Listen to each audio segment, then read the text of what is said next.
let's talk about some of the major red flags that were found with the nonprofit that Ashton Kutcher founded, which is called Thorn. It is an anti-trafficking nonprofit, but despite the fact that he stepped down after public outcry for him supporting convicted rapist Danny Masterson and more, his business interests may well still be tied up with Thorn, and it's really problematic.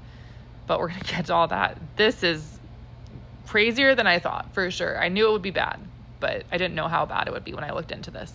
So again, this first video is just going to talk about the tax filings, and I'm also going to mention, of course, that Ashton Kutcher has been great friends with Diddy. He has had 2 different women that he dated die under very suspicious circumstances. Brittany Murphy and this other woman, Ashley, who he was actually supposed to go on a date with her the night that she died. And then supposedly he looked in the window and thought she stood him up, and he saw what he thought was red wine on the carpet, but it was really blood. And there was allegedly a call that he made to Danny Masterson, the convicted rapist, on that same night. And he did not notify the police, apparently, that night. He, again, said that he thought she stood him up. I don't even know. Anyway, let's get into the tax filings for Thorn, his anti-trafficking organization. And remember that anti-trafficking organizations are not always anti-trafficking.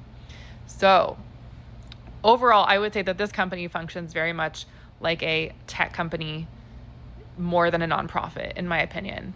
So they were giving out very little money in grants, if any, compared to overall revenue, which is very unusual for a nonprofit like this. Their internal spending was clearly seeming to be more than their external impact as a nonprofit, from what it looked like. And it seems like they're functioning, again, more like a tech company than a public charity. Over 75% of all expenses went to salaries in 2023, which is a very high ratio and not common at all for organizations like this.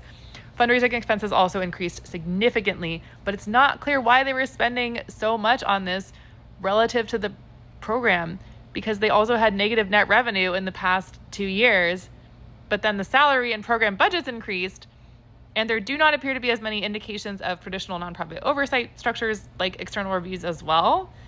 It also seems like a lot of the board members were drawn from Hollywood and close personal networks of Ashton Kutcher, which is pretty strange. Ideally, you would want people who have knowledge and experience with things like child trafficking rather than just Hollywood stars, just people involved with Hollywood. It's also not clear how much of the enormous amount of money they raised since 2020 resulted in tangible outcomes, because the language in their filings is pretty vague. They also had very branding heavy language here, rather than language that focused on results. And we need to remember that they have to be accurate in these filings so they don't perjure themselves. So oftentimes organizations that may be hiding things will make really broad claims on their website about how great they are, but in their filings, they're really vague, which is a big red flag. If they talk about great outcomes on their website, but in their filings, they don't really mention what their tangible output is, again, that's a big red flag. So there are also concerns about their staff size seeming disproportionate for this kind of company. They had 115 employees in 2022, but similar tech nonprofits have done more with leaner teams. So that's pretty weird. So those are some of the many issues that we found on the tax filings. Part 2 is going to cover Thorn's European ventures, which I wanted to throw up when I read the article about this, but we're going to talk about it. So